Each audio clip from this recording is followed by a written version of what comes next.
Bonjour les amis, j'espère que tout le monde va bien. Je sais, ça bouge, c'est parce que je mets mon gant. Voilà, ça a encore décroché. Bravo Nicolas. Super. Bon bref. Alors, j'espère que tout le monde va bien. Ici il fait -8, c'est pour ça que je mets un gant, parce que il n'y a pas de vent, mais bon, je vous emmène comme tous les matins. Enfin pas tous les matins.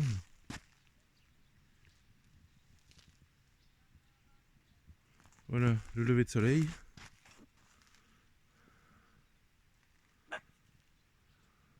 Il y a une voisine qui va passer.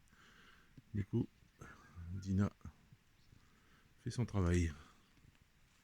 C'est qu'elle est, je vois pas. Ah bah elle est partie.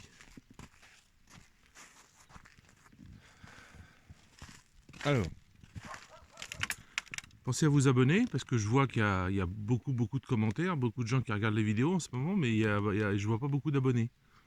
Donc, enfin j'en vois, mais pas assez. Plus, il en faut plus, toujours plus. Bah vous savez bien que ça marche comme ça. Plus il y a d'abonnés, plus ces abonnés reçoivent les vidéos, plus ils les regardent et plus ça permet à YouTube de vous redonner les vidéos suivantes, etc. etc. Euh, Pensez aux femmes et aux mères des soldats. Donc comme je l'ai dit hier, la petite fille c'est bon, les lunettes c'est bon, j'ai les sous, ils sont déjà partis. Euh, les femmes et les mères des soldats en fait c'est important parce que l'argent c'est le nerf de la guerre et puis pour pouvoir leur envoyer des trucs comme ça souhaité pour une beauté de la campagne. Non, pas trop. Une- C'est la femme de la personne de la famille à Elena qui habite un peu plus loin, qui me coupe mon champ avec son tracteur. Et qui est un peu bizarre. Qui ne voulait pas de chèvre parce que les chèvres ça a des cornes et ça ressemble au diable. Et la dernière fois, elle était déçue qu'on ait vendu les chèvres parce qu'elle voulait nous en prendre une. Bon, bizarre. Donc je vous disais, oui, alors les femmes et les mères des soldats, toujours important. Donc je le répète pour ceux qui me mettent des commentaires un peu... bon, je ne peux pas dire qu'ils sont stupides parce qu'ils sont peut-être pas au courant, ou ils ont peut-être pas vu les vidéos précédentes. Mais toujours est-il que... oui, elles font des choses pour envoyer à leur fils et à leur mari, mais le but principal de ces associations, et ce pourquoi je le fais, c'est pas du tout fait, c'est pas du tout, c'est à 90% pas pour ça, c'est parce que ça permet à ces femmes qui sont complètement tristes, déprimées, qui pleurent parce que euh, leur mari ne revient pas, parce que certains sont morts aussi, hein, et puis elles viennent quand même. Ça leur permet de voir la psychologue, ça leur permet d'être ensemble, ça leur permet de parler. Voilà, le but c'est ça. C'est ça le but. C'est pour ça que... Et c'est vrai que quand j'arrive avec un peu de sous, elles sont contentes. C'est leur petit moment de bonheur, on va dire, quoi, de la réunion, parce que elles savent qu'elles vont pouvoir acheter de la laine, elles savent qu'elles vont pouvoir acheter des câbles, elles savent qu'elles vont pouvoir faire ceci, faire cela, acheter des allumettes, acheter... pour les bougies de tranchée, bah, il faut acheter du carton. Enfin, elles vont récupérer ça du carton, mais il faut acheter de la bougie, puisqu'il faut remplir la boîte de conserve avec du carton roulé très, très serré, une mèche faite en carton aussi, et faire fondre de la bougie et remplir avec de la bougie. Et en fait, ça dure hyper longtemps. Et ça chauffe, et la boîte chauffe. Et ça donne de la chaleur tout autour, quoi. Voilà. Alors, ça, c'était mes petites annonces que j'essaye de ne pas oublier, parce qu'il y a des fois, j'oublie. Et je voulais vous parler d'un truc aujourd'hui. Je voulais vous parler des unités russes qui sont sur le front. Alors, j'ai mis pas mal de temps à réunir à réunir des renseignements, parce que c'est pas évident. Il n'y a pas grand-chose, en fait. Je dirais que c'est un peu caché. même les Russes qui ne connaissent pas... Alors là, aujourd'hui, je vais vous parler des parachutistes, mais même les Russes qui ne connaissent pas quelqu'un qui est dans les parachutistes ne savent pas ce qui s'y passe, ne savent pas ce qu'ils font. Et c'est pour ça que les parachutistes, c'est des gens qui, une fois qu'ils ont fait leur service militaire, pour toute leur vie, euh, avec leurs anciens copains ou parachutistes de leur ville, se réunissent une fois, 2 fois par an, se foutent une murge monumentale, évidemment, et voilà, et ils passent toute une journée ensemble et ils se rappellent des trucs qu'ils ont fait. Enfin bon, bref, vous savez comment. Enfin, pour ceux qui ont fait l'armée, comme moi, vous savez comment c'est. Qu'on parle de nos souvenirs, on parle de ce qu'on a fait, on parle des gens qu'on a connus, on parle de tout ça. Donc, déjà, les parachutistes, ici, c'est Saint-Ilia. C'est pas Saint-Michel, c'est Saint-Ilia. Bon, ça change pas grand-chose. Enfin, ça change pas aussi, pour eux, ça change. Comment on reconnaît les parachutistes en Russie? Ils ont un béret, le même que nos parachutistes français, hein, le même béret, mais il est bleu ciel. Alors au début, ça fait drôle, ça fait un peu... Surtout qu'en Russie, pour dire un homosexuel, on dit galouboy. Et galouboy, c'est la couleur du béret. C'est bleu ciel, en russe. Donc c'est vrai que, bon, mauvais choix, je trouve. Mais bon, maintenant que je suis habitué, j'y pense plus. Donc ils ont un béret bleu ciel. Alors, ils ont un écusson de béret qui est en forme de pointe. C'est-à-dire il est large sur le devant et il part en arrière, comme ça. Avec le drapeau russe et puis je sais plus quoi. Ce qui fait qu'on les reconnaît même quand ils sont pas en uniforme, parce qu'ils portent ça tout le temps, les mecs. Été, hiver, ils ont ça tout le temps. C'est un t-shirt avec des rayures bleu ciel et blanches. Genre marinière en France, vous voyez. Bon, bah c'est le t-shirt typique des parachutistes russes. Comme je vous parlerai plus tard des Morskoye Pichot, c'est les troupes de marine. Et eux ont un t-shirt, la même chose, sauf que c'est des rayures noires. Voilà. Donc eux, ils ont des rayures bleu ciel. Alors, leur mission, qu'est-ce qu'ils ont comme mission? Bon, bah la mission, c'est comme les parachutistes français à la base, hein, c'est d'aller sur les arrières de l'ennemi, être parachuté en nombre. Alors j'ai la chance que mon neveu qui est sur le front en ce moment, il a fait son service militaire dans les parachutistes, donc il m'avait expliqué tout ça. Donc ils sont formés à toutes les armes, parce que quand ils sautent, alors j'apprendrai rien aux parachutistes français, parce que c'est la même chose en France, quand ils sautent, ils sont équipés de tout ce qu'il y a besoin. Voilà. Des armes anti-chars, des fois des quads, des petites jeeps, des petits blindés aussi. Les Russes ont des petits blindés avec un canon de 76, avec une tourelle, un canon de 76, qui est envoyé par les airs.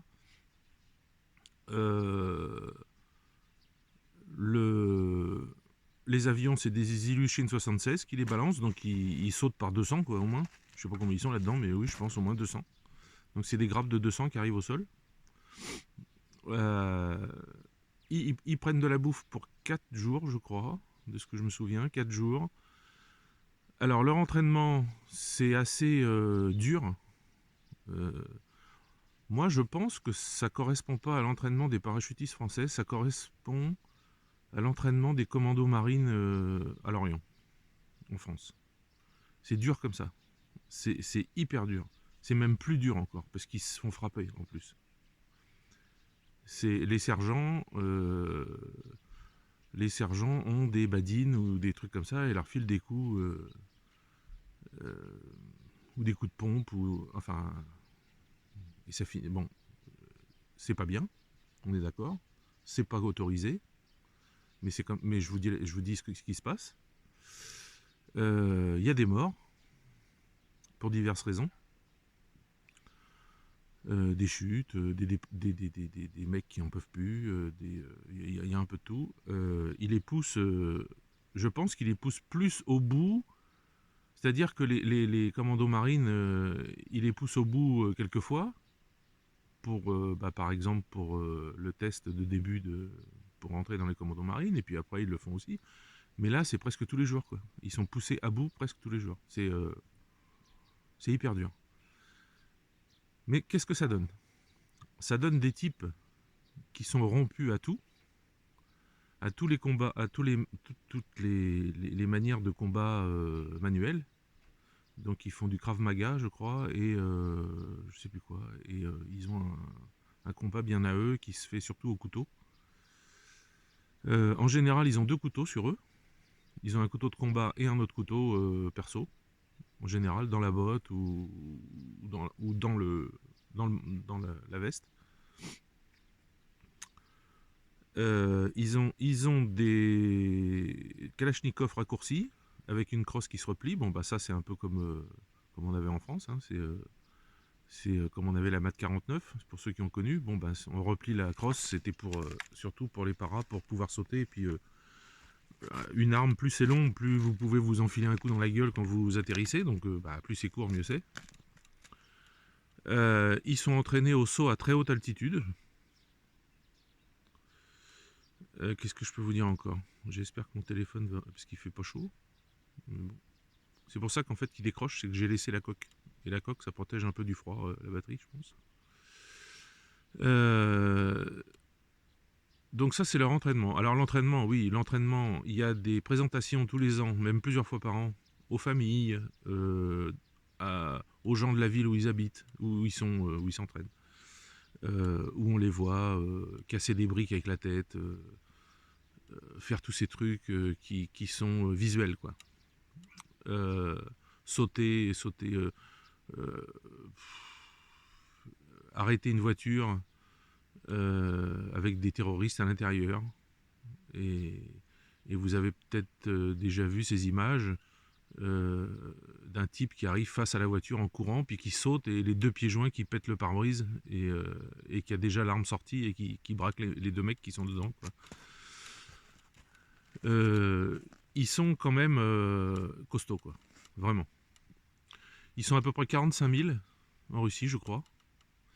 Il faut savoir que il faut avoir une condition physique très bonne dès le départ. Surtout quand vous partez au début faire votre service militaire. J'avais accompagné mon neveu, moi, à la gare le premier jour. Et il avait demandé à être parachutiste. Donc quand vous demandez, bah, vous faites des examens médicaux supplémentaires. Un test de QI aussi. Parce que pour être parachutiste, c'est pas que du physique, il faut connaître plein de choses. Il faut connaître la hiérarchie, il faut connaître le système de fonctionnement de l'armée russe, il faut connaître...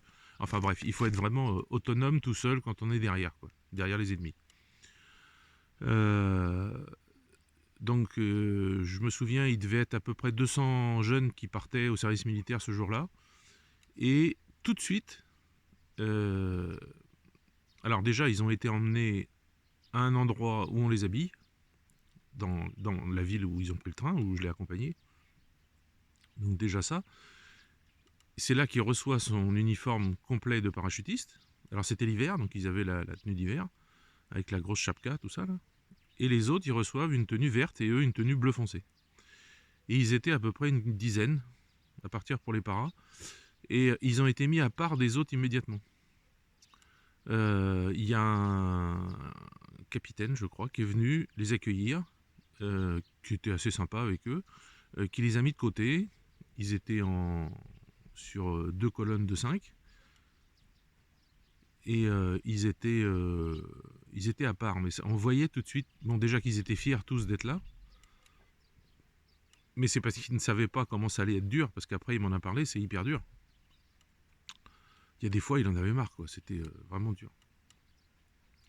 Et ils sont mis à part, et les autres, je voyais qu'ils les regardaient un petit peu avec envie, mais aussi avec... peut-être qu'ils savaient, peut-être que leur père l'avait fait, peut-être tout ça, et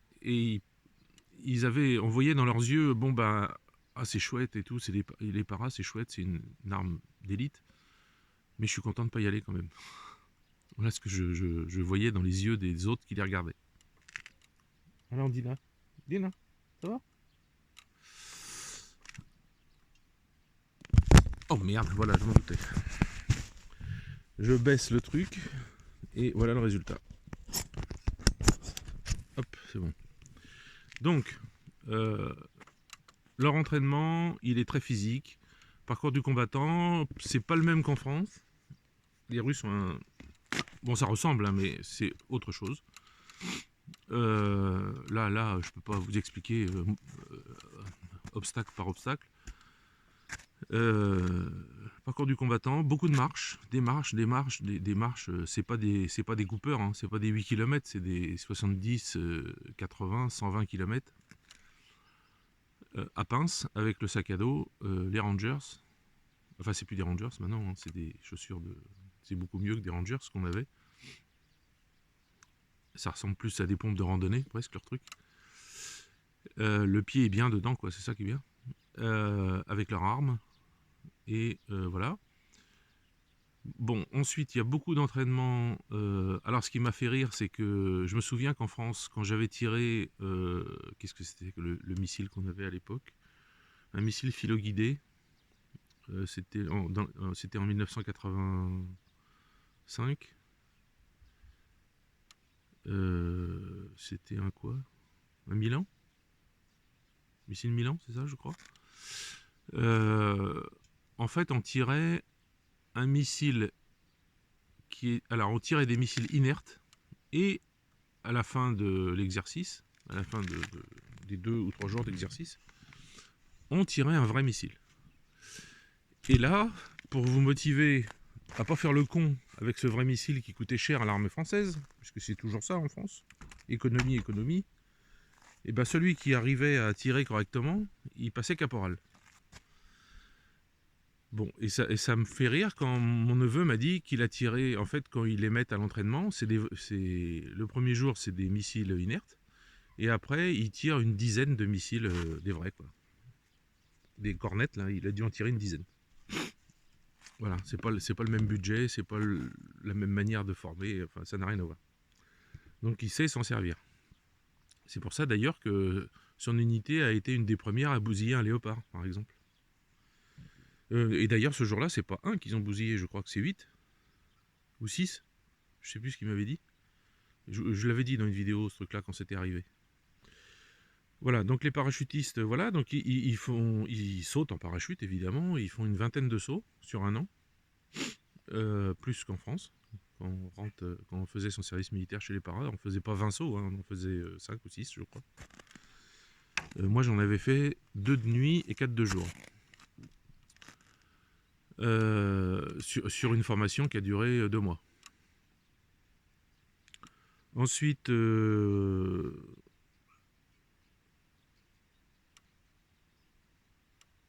donc c'est des gens qui sont formés à pouvoir se battre tout seul, c'est-à-dire avec personne autour. Donc comment je pourrais vous dire ça? Le soldat russe, l'homme russe, il est excessivement, énormément plus rustique que l'homme français. Il sait tout faire, il sait vivre dans la nature, il sait chasser, il sait pêcher, il sait tirer à l'arc, il sait construire un arc, les mecs, ils savent tout faire. Tous mes copains, là, ils savent faire tout ça. Le parachutiste russe, c'est ça, puissance 10 encore. Donc quand vous tombez en face d'un type comme ça, qui a des muscles en acier, en fait, parce qu'ils sont balèzes, quoi, les mecs. Et ben, ça fait mal, quoi. Donc si vous tombez sur un régiment entier, ça fait mal aussi. Donc en fait, qu'est-ce qui se passe maintenant, on va parler de ce qui se passe en Ukraine. Donc les régiments de parachutistes sont sur place, tous les parachutistes sont là-bas. Alors, vous savez que Wagner a été grandement utilisé pour prendre Bakhmut, enfin Artyomovsk, puisque ça s'appelle Artyomovsk maintenant, puisque c'est russe. Et il y a eu un moment où il y avait besoin d'aide, et qui est-ce qui a été aidé? C'est les paras russes. Dans les autres grosses attaques importantes qu'il y a actuellement, ou qu'il y a depuis un mois, là, c'est les paras russes aussi. Les paras russes, comment je pourrais vous dire? On avait une manière de parler. Alors ceux qui étaient dans les troupes de marine en France, ils vont peut-être trouver ça bizarre ce que je dis, mais c'est ce qu'on disait nous. C'est peut-être pas la vérité, hein, mais nous on disait ça. On disait que la différence entre la Légion étrangère et les troupes de marine françaises, et les marsouins, c'était que la Légion, si on leur demandait de prendre une position où il y avait une mitrailleuse, eh ben, ils faisaient tout pour essayer de perdre personne et de déborder la position par la gauche, par la droite, la fixer sur l'avant, et puis les autres passaient à gauche, à droite, etc. Et que les troupes de marine, eux, ils étaient 20, ils partaient à 20 en courant de front, et s'ils se faisaient tous tuer, sauf un qui balançait une grenade à la fin, c'était ok. Et ben les parachutistes russes, c'est un peu la deuxième solution. Ils sont assez bourrins. C'est-à-dire que pour eux, dans leur esprit, rien ne va leur arriver, comme n'importe quel soldat. Quand vous faites la guerre, vous ne pensez pas qu'il va vous... Enfin, en général, quand vous êtes dans l'action et que vous n'êtes pas au repos et que vous n'avez pas cette espèce de stress qui vous prend, vous n'avez pas peur de mourir, en fait. Vous faites votre taf. Et ben eux, c'est ça. Ils sont comme ça. Donc, en Ukraine, ils font un gros boulot. Souvent, quand je vois à la télé, vous savez, entre les émissions, les trucs comme ça, vous avez des publicités en France. Bah, ici, on a des visuels avec la photo d'un soldat, avec un truc noir en travers, et qui dit qui c'est, quand il est né, quand il est mort, et qu'est-ce qu'il a fait, et pourquoi il est mort, qu'est-ce qui s'est passé. Et souvent, c'est des parachutistes russes. Et souvent, j'ai remarqué que souvent, ils meurent parce que l'ennemi avance. Et il y en a toujours un qui dit, parce qu'il y a des blessés ou je sais pas quoi, qui dit allez-y, prenez les blessés, prenez tout, tirez-vous, je reste là et je vous couvre. Et ce mec, il se fait tuer, quoi. Alors il balance toutes ses grenades, il tire toutes ses munitions, et puis quand il y en a plus, ben il y en a plus, quoi. Donc il garde une grenade à la fin, et quand les autres arrivent, il fait exploser la grenade. Ou il y en avait un au début, c'était un lieutenant, je crois, qui était, la position était perdue, quoi. Enfin, il avait plus rien. Et il a demandé à l'artillerie par la radio de bombarder sa position. Donc l'artillerie l'a fait et il est mort dans les bombardements. Donc vous voyez, c'est des mecs avec des couilles quand même. Hein. Alors où est-ce qu'on les voit, les parachutistes? On les voit souvent dans les trains. Je parle d'avant la guerre, hein, parce que maintenant, je prends pas trop le train, donc je vois pas. Mais avant, j'en voyais souvent dans les trains qui revenaient. Alors, quand vous partiez à l'armée, faire 1 an de service avant, mais maintenant c'est 2 ans, je crois, vous aviez pas de permission. Vous partiez pendant 1 an. Donc quand vous reveniez, vous étiez en uniforme, avec vos affaires, et vous rentriez chez vous en uniforme. C'était obligatoire. Pas d'alcool dans le train. Pas de conneries, pas de... Voilà, pas de... Un comportement excellent. Il y a Dina qui est derrière moi et qui veut rentrer. Je l'entends chouiner depuis tout à l'heure. Qu'est-ce qu'il y a, Dina? Où tu es? Qu'est-ce que tu veux, ma fille? Tu veux rentrer, c'est ça? Hein? Ah, je peux pas baisser le téléphone. Tu veux rentrer? Hein? Tu as froid? Oh bah oui, tu trembles. Allez, on va rentrer. On va dire bonjour. On va faire dire bonjour aux chers et puis on va rentrer. Donc voilà, donc les parachutistes russes, c'est des sacrés totos. C'est des braves gars. Alors une petite anecdote. Quand j'étais à Kazan il y a une dizaine d'années, le 23 février, mais je crois que les parachutistes ont un jour dans l'année aussi, un jour spécial que pour eux. Et je crois que c'était ce jour-là.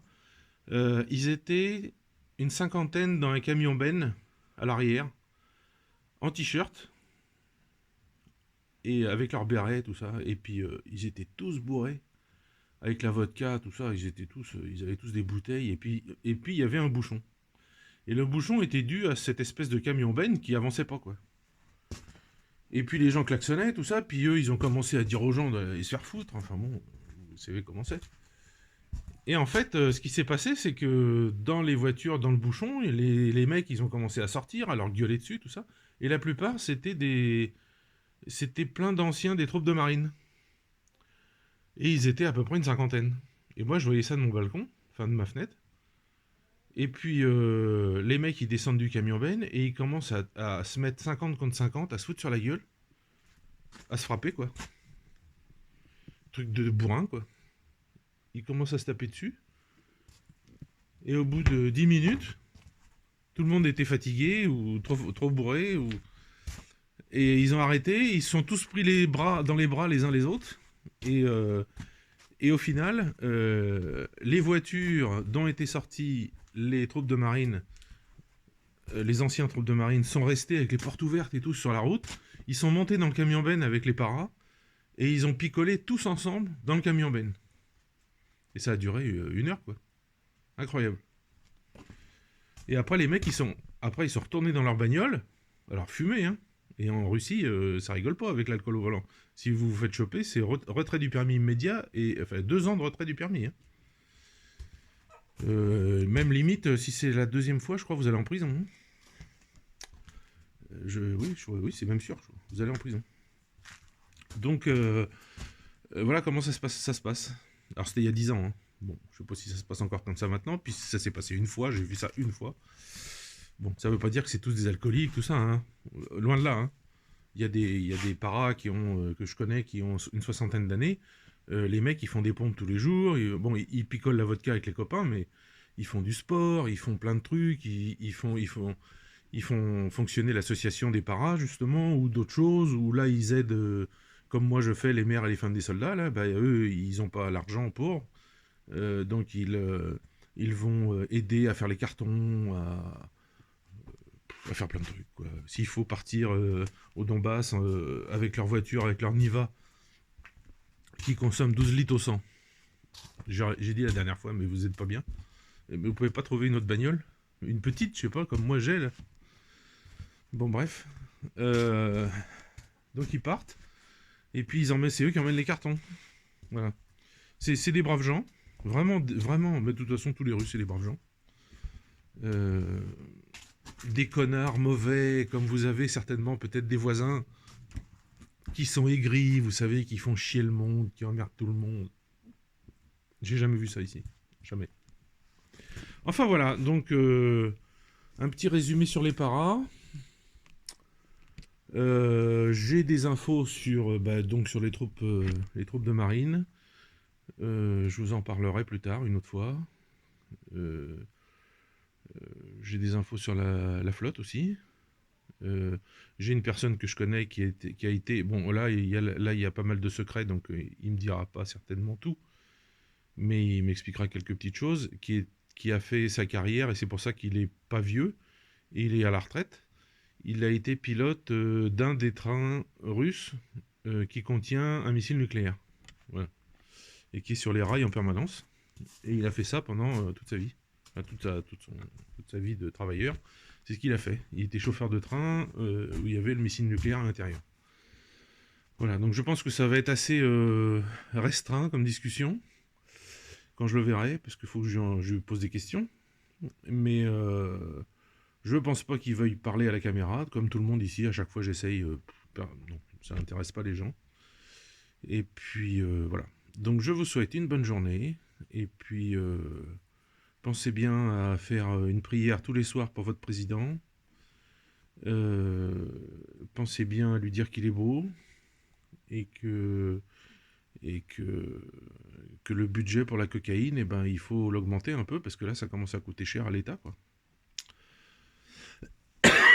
Voilà. Et puis, pour ceux qui m'ont demandé hier l'expression que j'ai pas dit, je vais vous la dire quand même, c'est « la main dessus, le doigt dedans ». Alors, ceux qui savent ce que ça veut dire, eh ben, vous savez. Ceux qui savent pas, tant pis, j'explique pas. Allez, je vous laisse. Bye.